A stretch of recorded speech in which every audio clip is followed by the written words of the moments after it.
It is the ultimate feline betrayal. You are sitting on the couch, having a perfect bonding moment. Your cat is purring like an engine. Their eyes are closed. You are gently stroking their back, thinking everything is wonderful. And then, completely out of nowhere, the purring stops. They grab your hand with their front paws, kick you with their back legs, and bite you. Then they jump off the couch and run away, leaving you bleeding and confused.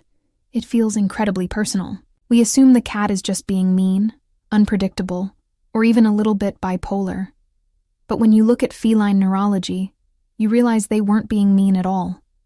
You just completely ignored their warnings. Today, we are going to look at the hidden psychology of petting-induced aggression, and why your cat's brain literally forced them to bite you. To understand this, you have to understand a cat's skin. Unlike humans or dogs, a cat's hair follicles are incredibly hypersensitive. They use their fur to detect microscopic changes in air currents to hunt prey. Their nervous system is wired to feel absolutely everything, so when you stroke their back repeatedly, it starts out feeling like a wonderful massage. But after a few minutes, that repeated friction creates a neurological buildup. It is exactly like when someone tickles you. For the first few seconds, it's fun and you laugh.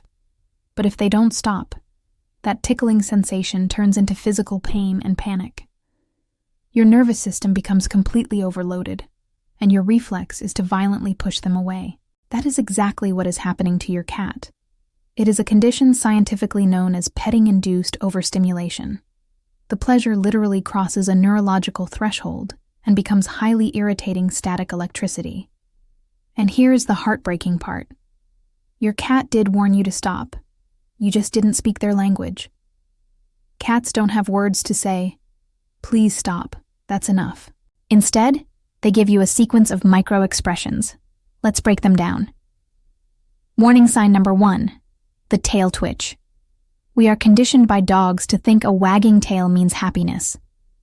But in feline body language, a thumping or rapidly flicking tail is an involuntary leak of nervous energy. Their brain is saying, "I am getting annoyed." Warning sign number 2, skin rippling.